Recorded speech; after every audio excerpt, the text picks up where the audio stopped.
Olá, olá, sejam todos bem-vindos. Estamos aqui em mais uma live espetacular aqui no Princesas Restauradas.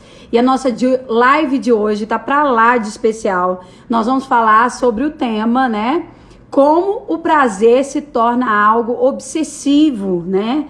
O prazer deixa de ter os benefícios apenas, né, do desfrute do corpo, da alma, da mente, mas se torna uma obsessão. Quando o prazer pode se tornar uma obsessão e é um vício, né? Hoje a gente tem a presença da doutora Lorraine. Doutora Lorraine, que é uma médica psiquiatra renomada e tem nos ajudado nesse bate-papo incrível aqui. A gente vai estar entrando em contato com ela. Sejam todos muito bem-vindos. Obrigada aí pelo carinho, né? Quando o prazer se torna um vício, né? É o tema de hoje e temos a honra de ter conosco a doutora Lorraine. Vamos ver se a gente consegue contactá-la. Vamos adicioná-la, entrando em contato com ela, nesse bate-papo incrível. Sejam todos muito bem-vindos. Obrigado pela sua participação. E vamos conversar. Ela está ao vivo agora conosco nessa live maravilhosa de hoje. Doutora Lorraine, seja bem-vinda mais uma vez. Oi, Kézia, obrigada. Obrigada, gente. E hoje falando um tema muito importante, né? Quando o prazer se torna uma obsessão, um vício, não é isso? E a gente queria que você explicasse para a gente, porque às vezes esse tema parece ser simples, mas não é. Ele é muito complexo. Porque o que seria um vício pela psiquiatria, doutora? Vamos começar por aí. Uma obsessão, um vício? Boa noite, gente. Obrigada, Kézia, mais uma vez. Muito querida, como sempre. A importância de falar desse tema, eu acho que o principal, assim, quando a gente pensa em vício, é porque o vício nunca vem sozinho, né? O vício, ele sempre conta para nós a história de algum vazio. É verdade. E ninguém começa um vício porque planejou, porque quis, né? E o vício, basicamente, é a forma da gente dar o nome a uma dependência, né? Uma dependência que de psicológica migra para também física. Então, todo o nosso corpo, né? Toda a nossa fisiologia começa a responder àquele estímulo que inicialmente gera prazer, mas depois, com o passar do tempo, gera muito desgaste e muito sofrimento. Então, é uma relação que inicialmente é para obter recompensa, obter sensações boas, e que depois migra para um adoecimento mesmo, porque passa, né, a virar uma dependência onde a pessoa já não tem aquele controle que ela julgava ter no início. E nós estamos falando, gente, de coisas assim que vocês menos imaginam. Por exemplo, existem pessoas que têm um vício de comer. Né? Ela só sente prazer. Hoje eu mereço, hoje eu preciso comer isso. E ela não tem controle. Se ela falar assim, olha, eu vou começar uma dieta hoje, ela não consegue, que é o que nós todas, né? Às vezes não conseguimos. E ela não consegue ficar sem aquele tipo de alimento. Por exemplo, tem gente que é viciada em academia, passa até mal se não for na academia. Tem gente que é viciado no café, passa até mal se não tomar café, gera dor de cabeça, dependência do café mesmo. E tem de várias formas esse vício, essa mania que a pessoa adquire. Mas eu queria que você falasse um pouquinho pra gente quando isso se torna algo prejudicial para o ser humano, né? Por exemplo, a academia, quando eu já estou viciada a ponto de tirar a minha paz quando eu vou viajar. Eu tenho que achar um lugar para eu malhar enquanto está todo mundo da minha família querendo desfrutar, mas meu vício está atrapalhando a alegria de todo mundo ali, porque eu fico nervosa. Porque o vício, ele gera isso na gente, né, doutora? Se eu não fizer, há aquele descontrole emocional também da pessoa, né? O interessante, Kézia, é que você acabou dando vários exemplos de vícios que são lícitos, né? Às vezes, quando fala vício, né, a pessoa já pensa assim, nossa, vamos falar então de uma substância ilícita. E você deu aí N exemplos de situações que não são ilícitas, você não vai preso por isso, mas que ativam o nosso sistema de recompensa.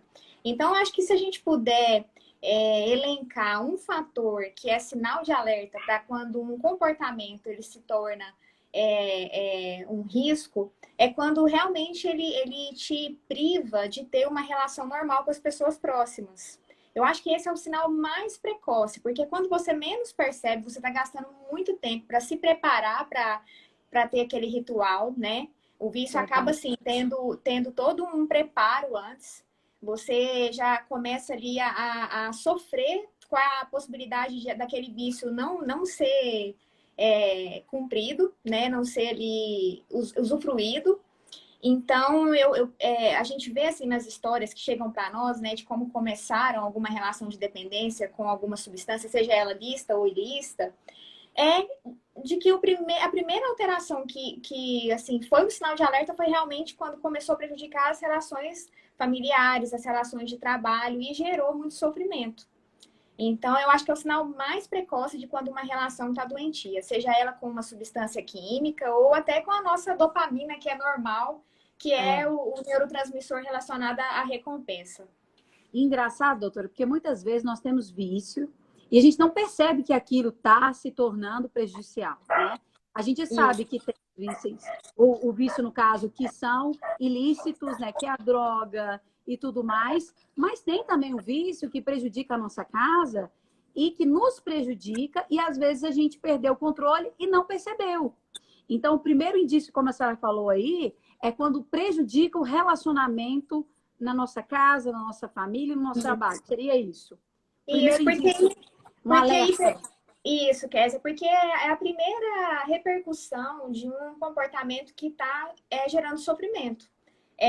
Quando altera o nosso relacionamento com as pessoas próximas. Então, de repente, se antes para mim era prazeroso tá em casa, na hora que eu chego do trabalho, eu começo a perceber que é um sofrimento estar em casa porque eu queria estar na academia, então aquele sofrimento já não é nada funcional para minha vida, né?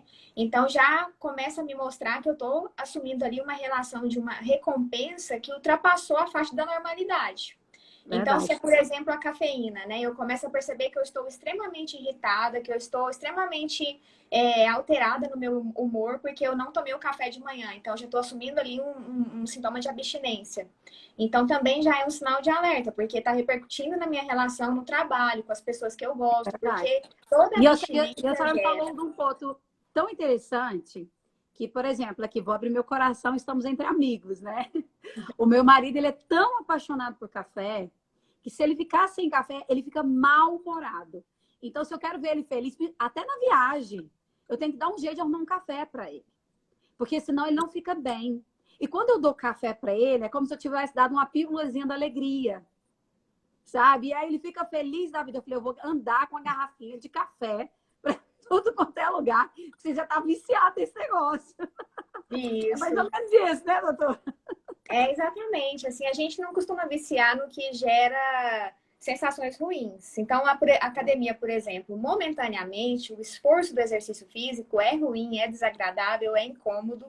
Porém, ele gera uma recompensa no longo prazo, que é o prazer de se sentir bem com o próprio corpo, de ter ali um prazer no exibicionismo, por exemplo, né? E no café não é à toa, né? O café, ele ativa em nós zonas da nossa circuitaria cerebral que geram motivação, que geram aumento de energia, então te dá aquela disposição, né? O problema é quando ele começa a ter que assumir ali uma quantidade excessiva para produzir a mesma quantidade de recompensa, de prazer, né? E esse é o grande problema de todo vício, porque aquela quantidade que inicialmente gerava aquele efeito bom começa a não ser suficiente, há uma acomodação ali dos seus receptores, né? E então você começa a precisar de quantidades cada vez maiores. E é exatamente por isso que o vício sempre vem junto com uma série de doenças. Então, o café, por exemplo, já está comprovado, né, cientificamente, que ele, em excesso, pode deflagrar crise do pânico, crise de ansiedade.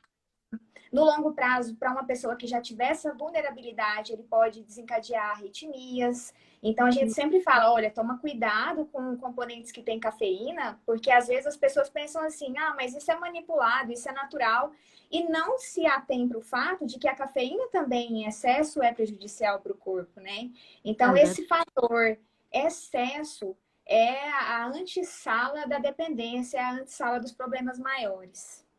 E eu queria, assim, acrescentar também um caso que aconteceu recentemente, foi divulgado aí pela mídia, né? O vício, inclusive, de um artista, aí eu não vou citar um nome aqui para não gerar muita polêmica, vício no sexo. Ele tinha um vício de fazer 10 vezes por dia, né? Por isso que ele não ficava casado muito tempo, né, amiga? Não dava. 10 vezes por dia. E qual que era a necessidade disso? Ele tinha necessidade de sentir, né, esse prazer o tempo todo. Quando esse tipo de ação, doutora, gera, né, essa questão até no convívio, nos relacionamentos, prejudica em tudo.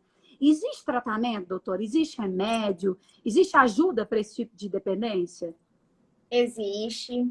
E é É o nível uma. maníaco, Flávio, isso mesmo. Flávio está Isso. comentando aqui. É, é uma classificação de dependência, né, que também tem tratamento, que também está envolvido aí numa série de problemas sociais. As pessoas que têm essa dependência do sexo, elas não conseguem estabelecer, como você falou, relações duradouras. Elas se expõem ao risco de situações que muitas vezes podem desencadear crimes passionais, que podem desencadear repercussões no trabalho.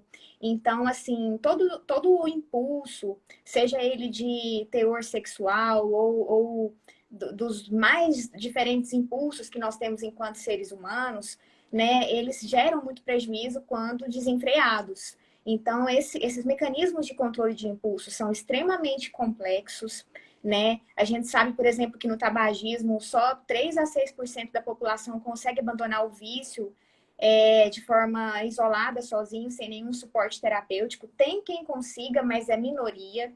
E assim com todas as outras áreas, né? Então, a gente tem que ter esse cuidado de pensar que talvez, assim, o vício daquela pessoa é numa área que não é a área que eu tenho vício, mas, de repente, numa outra área da minha vida, eu tenho ali uma relação de dependência, de recompensa que está fora da normalidade e que gera para mim muito prejuízo, né? Então, é muito importante a gente falar desses temas, porque agora a nossa maior preocupação, quem lida com saúde mental, é que a situação de isolamento ou de insegurança, por exemplo, de perder o emprego, de não saber o que vai ser da própria vida, gere esse movimento de migrar para zonas de recompensa perigosas. Então, a pessoa naquela ânsia, né, de fugir do sofrimento, de evitar aquele sofrimento da incerteza a todo custo, ela recorre a um vício. Então, por isso a gente falar desse assunto nessa fase é muito importante, porque algumas pessoas podem estar experienciando isso sozinhas em casa, escondendo isso da própria família e virando uma bola de neve que depois é muito difícil intervir.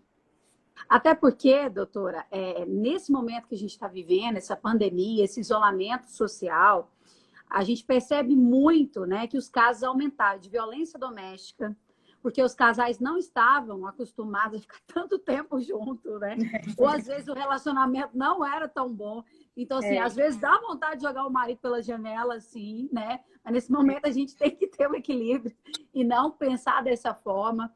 Porém, a gente sabe que aumentou os casos de violência doméstica e a gente sabe que o índice de suicídio, o Corpo de Bombeiro tem tido aí vários chamados de pessoas tentando suicídio, né? Porque ali naquele momento entra pânico, entra desespero, entra depressão e muitas vezes, doutora, a pessoa sofre primeiro calada para depois começar a dar algum sinal. Então, nesse momento, doutor, o que fazer para a gente perceber que alguém na nossa casa está com um problema? O que seria o quê? Conversar mais, né? Participar mais, mesmo que não seja presencialmente, né? Seja virtualmente, mas ocupar a nossa mente de forma saudável, seria isso? Sim, você falou uma palavra-chave que até na prevenção do suicídio e no tratamento com todo problema que gera nessa pessoa essa autopenitência, é realmente a conversa. Quando a gente conversa de verdade com a pessoa, querendo ouvir qual é o vazio dela, qual é a dor dela, o que tanto incomoda essa pessoa, a gente abre porta, em primeiro lugar, para que ela pare de se penitenciar. Porque antes dela conseguir falar sobre aquilo, muitas vezes ela está num processo de autopenitência imenso, em que ela pensa assim, não, eu vou conseguir controlar isso aqui, é só uma fase, e depois ela não consegue controlar. E nessa autopenitência, ela esconde o problema. Então, em primeiro lugar, ouvir. Se dispor a ouvir é o primeiro passo, porque a escuta atenta gera acolhimento, e muitas vezes o que essa pessoa precisa no primeiro momento é se sentir acolhida e não julgada. né? A gente tem Verdade. essa mania de levar para a esfera do julgamento moral o vício. Ah, isso é imoralidade da pessoa, isso é fraqueza. Pelo Toma amor de vergonha na Deus, para com cara. isso. Eles falam Toma assim, né, vergonha doutora? na cara. Exatamente. E aí a gente só reforça um estigma que gera um aumento da dor. Ninguém quer, em sã consciência, se viciar. Ninguém quer gastar rios de dinheiro para sustentar um vício. Ninguém quer perder horas e horas de descanso, de lazer, para ficar ali numa relação que no começo era prazerosa e depois virou um sofrimento, que é né, o vício no longo prazo. Então a gente sempre costuma falar, o suicídio, o que que é no final das contas? É você querer solucionar a sua dor. A dor tá tão Sim. intensa, ela tá tão insuportável, que a sua forma de solucionar, a mais rápida e a mais fácil que você encontrou, é recorrer ao autoextermínio, né?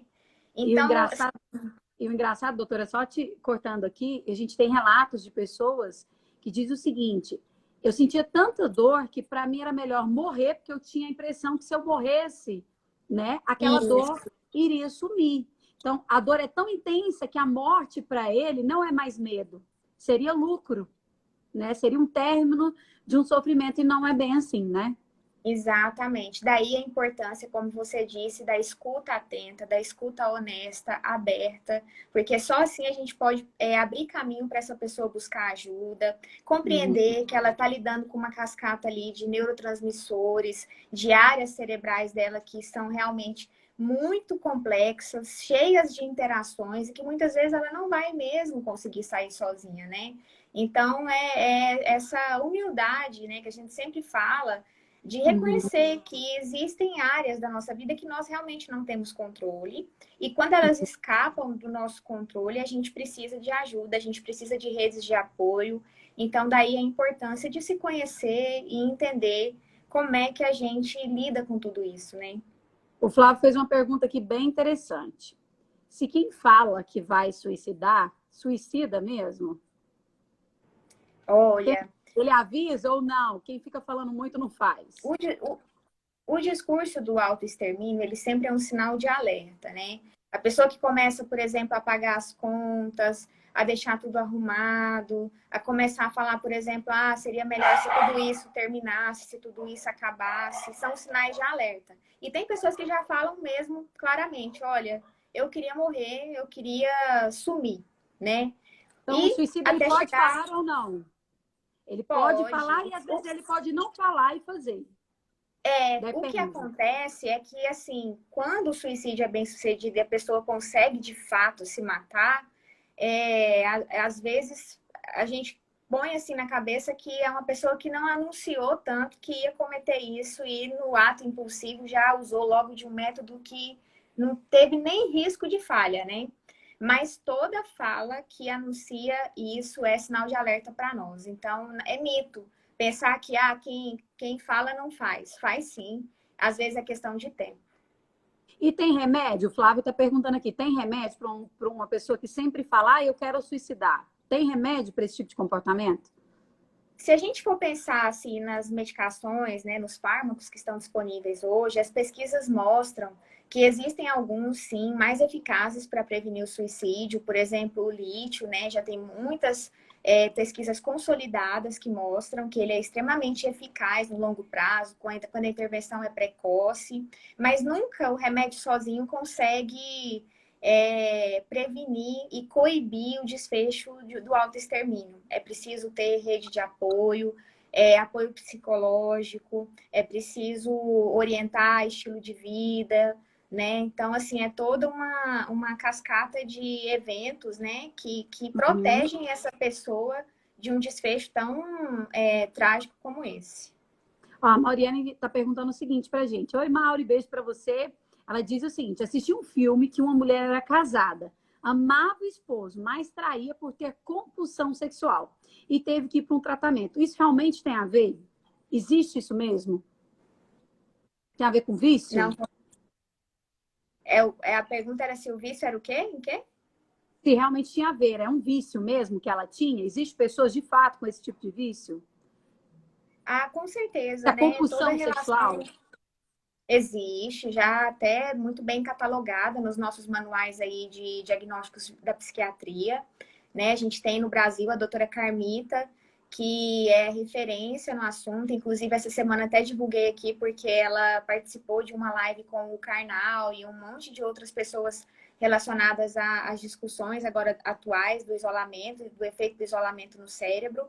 Ela tem vários livros escritos, tem vídeos dela na internet, e ela é das referências no assunto, e ela trata disso muito bem, assim, em detalhes, como que é a evolução para esse tipo de vício. Geralmente não é um vício que vem sozinho, vem outros com a questão da compulsão sexual, porque é um problema ali dos impulsos, né?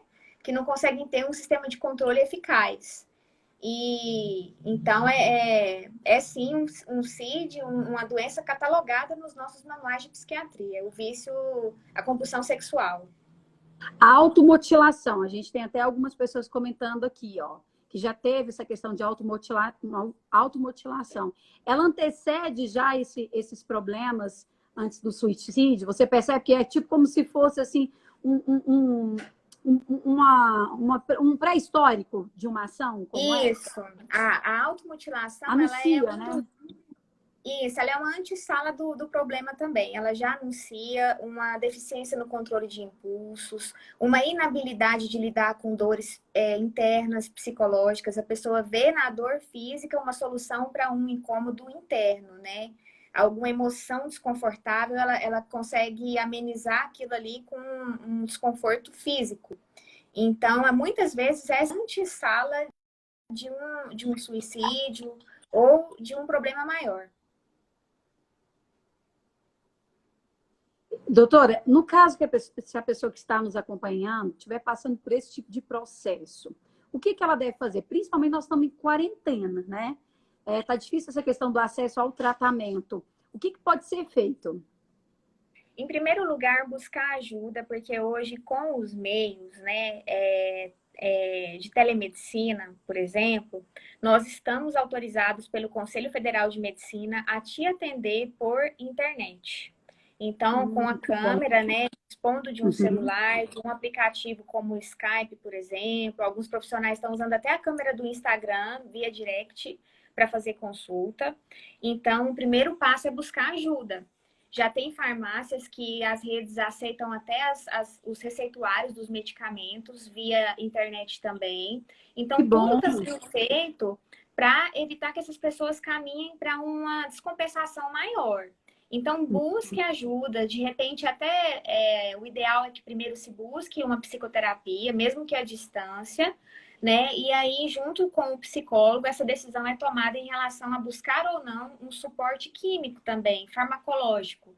E aí você passa por uma consulta com o médico, é avaliada a melhor opção terapêutica para você, né? Esse tratamento vai ter início, meio e fim.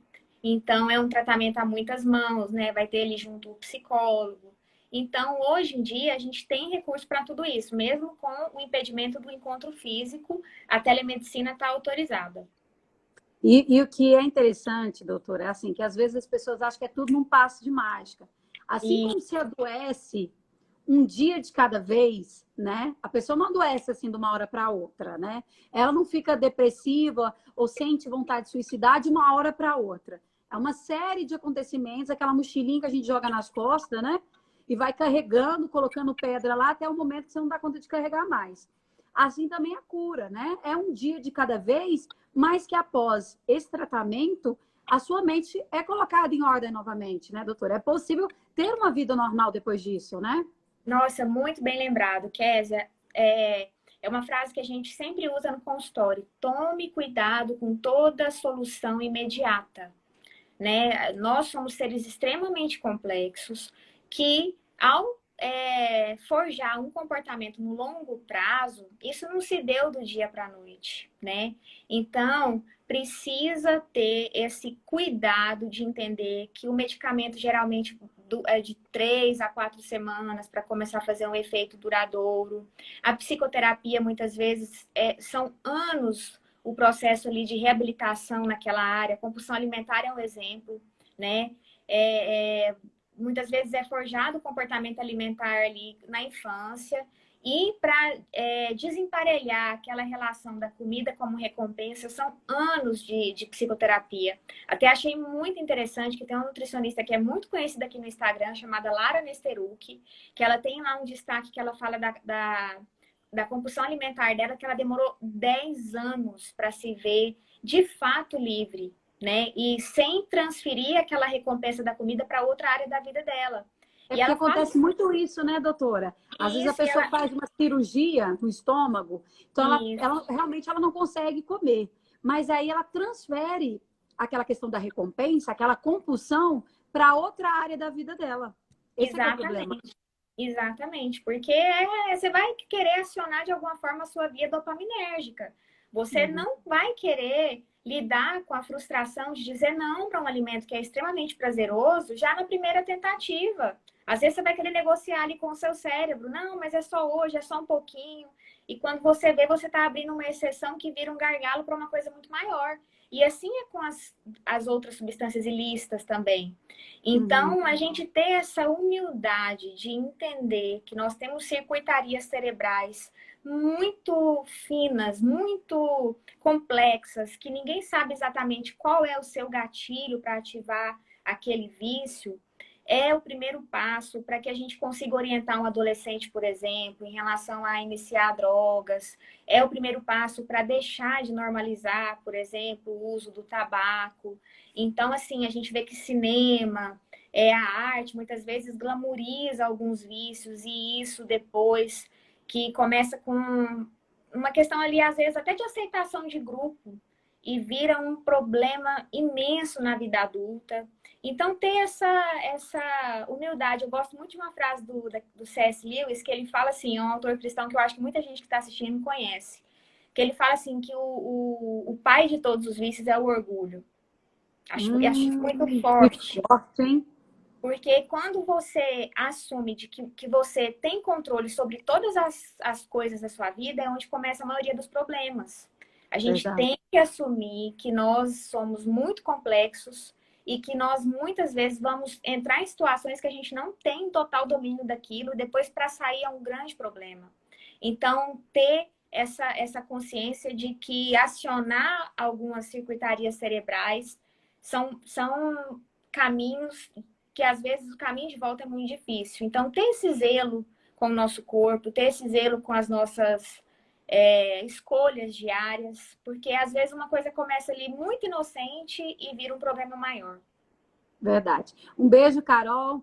Minha amiga está acompanhando a gente aqui, dentre tanta gente bacana, Mauriane. Enfim, a Jope pergunta o seguinte: quando meu pai parou de fumar via marca, ele passou a beber demais. Então, ele trocou só o vício dele. Isso, ele continuou ali acionando essa circuitaria do prazer, né? Da recompensa, do alívio. Provavelmente, eu não sei se foi o caso dele, às vezes ele procurou só no fármaco a abordagem desse vício. É outro erro. A gente tem que entender que para lidar com um vazio, uma emoção que desencadeou aquela dependência química, a gente tem que ir nas raízes também do problema. Então, se tiver até algum psicólogo assistindo, vai saber muito bem disso que eu estou falando. Muitas vezes o pontapé inicial para buscar essa recompensa foi uma emoção que a pessoa não soube lidar com aquele desconforto, aquela frustração, se fosse um luto ou uma situação na adolescência ali de bullying, e aí, né, recorreu ao vício como alívio, a alguma substância que foi viciante. Então, sempre fármaco e psicoterapia juntos. Doutora, compulsão em compras. Eu fico imaginando quem tem compulsão em compras, nesse momento está de quarentena, não pode ir para o shopping. Nossa, é verdade. Não pode aliviar a tensão, porque tem mulheres, eu É, conheço, inclusive, que fala que a vida dela é trabalhar e ter o prazer de ir para o shopping gastar. E quando ela gasta, é isso. como se ela tivesse, assim, numa sessão de terapia. Ela fala assim, minha terapia é gastar. Enfim, agora não está tendo, doutora. Como é que vai fazer?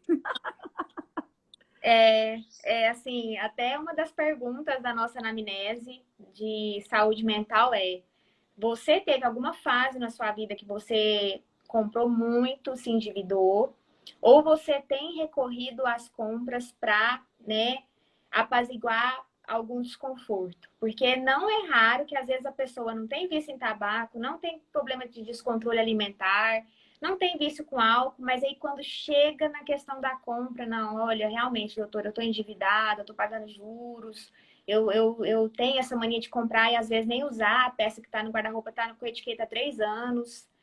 E as compras também são um CID da psiquiatria, estão catalogadas o vício em compras, né, também, como uma questão aí disfuncional mesmo, de também ativar essa circuitaria da recompensa e do prazer, porque é prazeroso, né? Às vezes você vê naquele bem que você adquiriu um alívio, né? Uma novidade para o seu dia. Aquela novidade gera prazer. E às vezes aquela novidade que você está buscando não é necessariamente um bem material, né? Você está buscando ali ter alguma fonte de recompensa, de euforia no seu dia e que, infelizmente, às vezes deixa uma destruição maior no longo prazo, né?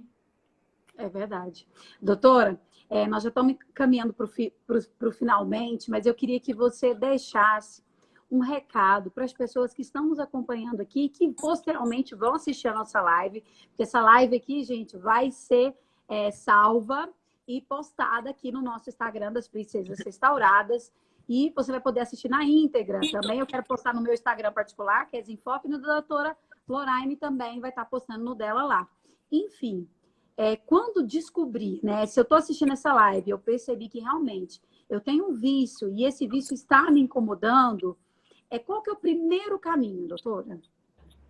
O primeiro caminho é buscar uma psicoterapia, porque como a gente falou no início, todo vício conta a história de algum vazio. E esse vazio, ele vai precisar ser trabalhado, ele vai precisar ser identificado e depois você pode procurar também um médico, né, que possa fazer uma abordagem com você dessa parte comportamental, né? Às vezes a pessoa está no interior, não tem acesso a um psiquiatra, mas ela pode procurar o médico ali que tiver mais acessível para ela, contar essa questão do vício, abrir essa questão de que já está, né, buscando o apoio junto à psicoterapia e com certeza ele vai lançar mão de algum fármaco para ajudar essa pessoa.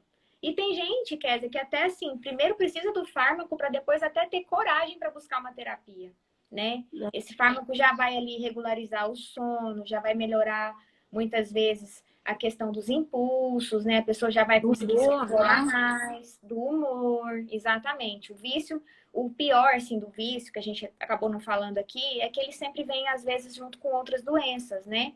Então, deixa ali um vestígio no cardiovascular, no peso, né? Ou na própria parte bioquímica do corpo, da fisiologia, né? Porque todo vício mexe com a nossa fisiologia, com o nosso funcionamento ali orgânico. Então, é importante. Você falou uma ter. coisa, doutora, importantíssima. Até a Carol está comentando sobre isso aqui, ó. Todo vício conta história de um vazio, né? Ela está falando assim, eu vou até anotar essa. E é bom a gente anotar mesmo, porque a pessoa não começa um vício do nada, né, doutora? Não, nunca. Se tiver um vício, precisa procurar de onde que ele saiu. Por que que ele saiu? De que buraco ele saiu? Isso.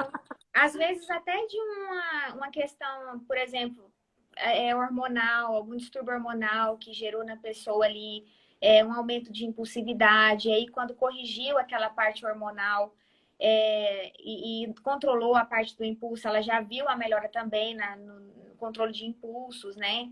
Então, é sempre multifatorial. A gente tem que, numa consulta muito bem detalhada, esmiuçar onde foi o gatilho de tudo. E se a gente não descobrir isso de primeira também, de fazer ali aquele segmento pormenorizado, periódico, a gente vai tendo informações mais precisas sobre isso e vai conseguir ali abraçar o problema de uma forma que ele seja solucionado e não transferido para outra área, que é um problema também. O importante, meninas, é sabermos que existem profissionais, assim como a doutora Lorraine, que está aqui nos cedendo tanta informação riquíssima para a gente hoje aqui, e que existe cura. O cérebro é uma forma tão complexa, as emoções são tão complexas. E eu, como jornalista, doutora, posso falar o seguinte, eu tenho a formação da vida, né, das pessoas, de lidar. Então, às vezes, eu entrevisto gente famosérrima, lindíssima, mas que tem uma autoestima que você fica assim, eu não acredito que uma pessoa maravilhosa dessa ainda se acha feia, né? E a pessoa fica E, botando defeito em várias coisas nela, e pra gente aqui ela é perfeita. Então, uhum, buscar ajuda diante de qualquer sintoma, né? A partir do momento que você percebeu que você não está bem, que já tem gente, tem uma semana que eu não estou bem, vamos procurar ajuda. E vamos aproveitar também, né, doutora, essa quarentena. Se você comprava muito, já tem 3 meses que você não usa essa roupa mais, né? Deu 3 meses, é, eu vou longe.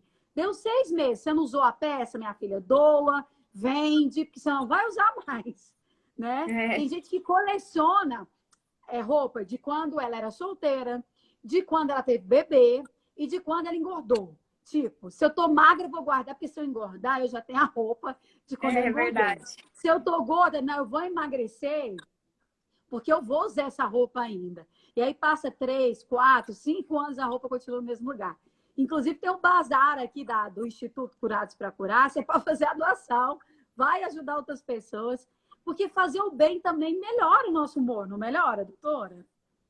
Com certeza, né? Até uma das abordagens terapêuticas é você começar a desenvolver atividades que te geram recompensa, que te geram sensação de utilidade, de prazer, porque para substituir esse vácuo que vai ficar da recompensa imediata do vício, do prazer, né? Então, é Uhum. até uma das abordagens que os psicólogos usam, do cognitivo comportamental. Se tiver alguém assistindo, vai saber disso também, que é a pessoa buscar atividades em que ela se sinta útil, em que ela se sinta recompensada, e que não são necessariamente substâncias químicas que vão provocar isso no corpo dela, né? Uhum. Então, vai, claro, ter envolvido ali a dopamina também, mas através de uma fonte mais saudável, seja Uhum. exercício físico, seja, por exemplo, exercício em grupo, né? Ali você vai ter um grupo de amizades, daquele exercício. Se você, por exemplo. Conversar é terapêutico, então, doutora? Oi?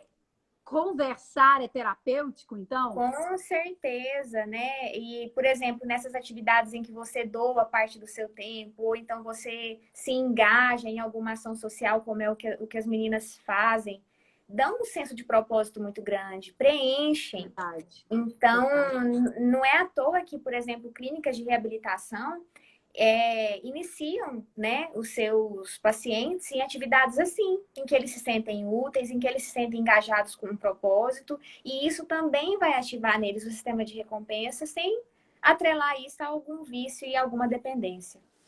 Última pergunta, duas últimas perguntas. Chocolate vicia, que a Jope está perguntando, e a Mauriane perguntando também. Cirurgia plástica desenfreada também é distúrbio?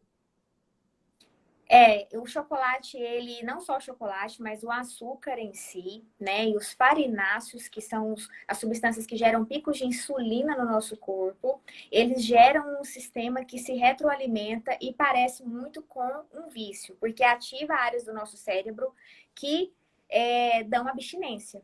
Então, não Por só o isso que a gente não chocolate, mas consegue comer só um, né, doutora? exatamente. A opção Você de quer a chocolate que é caixa. mais saudável é o chocolate 70%, 85%, que eles têm menos açúcar. E os Olha, flavonoides, que são do cacau, eles são muito bons e geram bem-estar sem acionar junto a questão do vício no açúcar. Então, não é que a gente tem que tirar o chocolate de todo, a gente tem que fazer escolhas melhores. Então, os chocolates de 70% para cima são muito eficazes para dar aquela sensação boa, por exemplo, no pós-almoço, sem gerar aquele disparo de excesso de açúcar que outras modalidades de chocolate geram. E a cirurgia plástica também é uma questão que pode envolver até um transtorno de autoimagem, onde a pessoa se vê no espelho de uma forma que na prática ela não é. Então, também sempre tem que ser verdade. investigado isso. Toda plástica que começa a ser buscada em excesso tem que investigar se não tem um transtorno dismórfico corporal por trás disso, que é essa autoimagem distorcida. Se não for o caso, observar se essa plástica não está sendo buscada numa fase da vida em que, na verdade, outra solução deveria ser a busca né, de solucionar um problema. Muitas vezes, bem lembrado, Mauriane, a plástica acaba aquela recompensa de ter uma aparência perfeita, às vezes é o primeiro indício de que algo não está bem, que a noção de autoestima da pessoa já não está muito ali saudável. E é verdade, viu, doutora? A gente às vezes pega o álbum, vai olhar e fala assim, gente, mas eu era tão bonita nessa época, eu não me sentia bonita. Nossa, eu estava tão magra nessa época, eu não me sentia magra. Então, eu acho que todo indício que você perceber que a sua imagem está sendo distorcida, você tem que buscar ajuda, né? Tudo que a Bíblia fala isso e é verdade. Tudo em excesso faz mal, né? Que a gente busque as coisas com moderação, né? Desde que a gente tenha harmonia com Deus, com as pessoas, com os nossos familiares, aquilo que prejudica, né, a nossa vida, o nosso convívio, aonde sempre eu quero estar certo e os outros sempre estão errados, já é um alerta para a gente buscar ajuda, né, doutora? Com certeza. Acho que a Bíblia, talvez uma das partes que mais falam para nós também de vício é quando a Bíblia fala de idolatria, né? Ídolo é tudo que ocupa muita parte do nosso tempo, da nossa energia ali mental. Então, à medida que algo começa a ocupar um tempo demasiadamente grande na nossa vida e aquilo de repente se torna um ídolo, aquilo assume um palco do nosso coração, é sinal de que algo não está bem.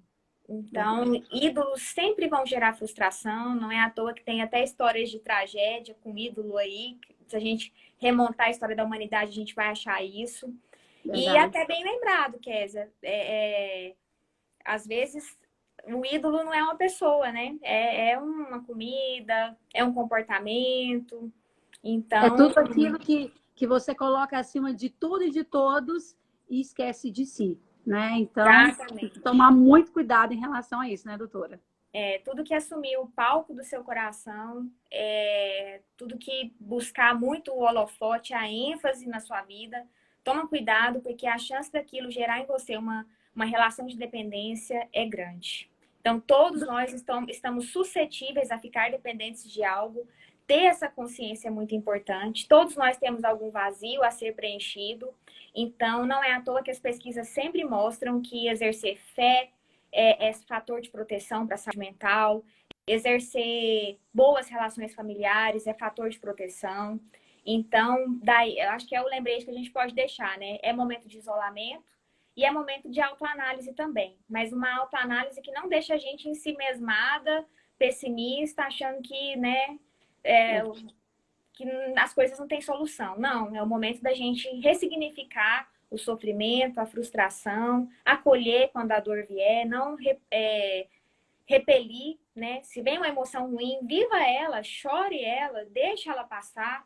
Não fique tentando, vamos acabar logo com esse desconforto aqui, deixa eu procurar uma recompensa rápida, porque não é assim. Tem sentimentos ruins que vêm para a gente experienciar eles e tirar deles um aprendizado. A gente não tem que negar frustrações e sentimentos ruins o tempo todo. Verdade. Doutora, nosso tempo acabou, mas que delícia estar com você. Eu que agradecer a Deus pela sua vida, né? Uma doutora linda, por dentro e por fora, e com uma mente brilhante de Deus, que consegue trazer essa informação para a gente de uma forma tão clara, tão fácil de entender, porque não é fácil, às vezes, nós aqui, meros mortais, entender uma linguagem, né, de médicos, né? Até a letra é difícil, imagina a linguagem, né? Não é fácil, não. Mas, enfim, obrigada pela sua participação. Instituto Curados para Curar está sempre com a gente aqui, né? Idealizou tudo isso junto com as Princesas Restauradas. Eles estão ajudando muitas pessoas. Entra lá no Instagram, gente. Mauri, um beijo para você.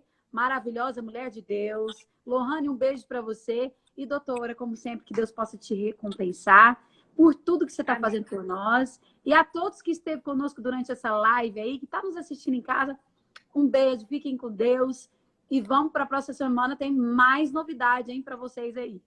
Obrigada, um beijo, doutora. Gente, até falando em nome também das meninas, que eu sei que elas estão muito gratas à sua disponibilidade, à sua generosidade de usar de toda essa sua competência enquanto jornalista, de todo esse seu carisma, para chamar atenção para esses assuntos que nem sempre Tem o espaço que as meninas estão abrindo para a gente falar. Eu fico muito grata também pela oportunidade e me disponho para vocês, para o que vocês precisarem. E que a gente cresça juntas, né? Aí, junto com as É meninas verdade. também. E chame a atenção das pessoas para essas causas, que elas estão se engajando agora mais do que nunca nessa fase que a gente está vivendo, né? E agradeço você também pela doçura de sempre, por Amém. sempre abrir seu coração nas lives e mostrar para as pessoas que as pessoas que têm essa visibilidade, que são figuras públicas como você também vivem, né, as suas Sim, dores, os seus dilemas, e sofremos, isso gera choramos. isso gera uma identificação muito grande, com certeza, com o seu público e inspira essas pessoas que estão te vendo a desmistificarem esses assuntos e a buscarem melhorias nas vidas delas também. Ó, muito obrigada, Deus abençoe. Eu E que dizer agradeço. para o nosso público aí, pessoal, nós choramos, sofremos. Gravem no coração de vocês. Nós temos 3 fases na vida: construção, desconstrução e reconstrução. Mas que em cada fase você possa abrir seu coração para viver ela de uma forma leve e pedindo sempre a proteção de Deus, porque o nosso papai existe e está aqui cuidando da gente, né, doutora? Perfeito. Essa analogia eu vou usar também. Um beijo para todo mundo e até a próxima Beijo. live. Até mais. Até mais. Tchau, gente. Tchau.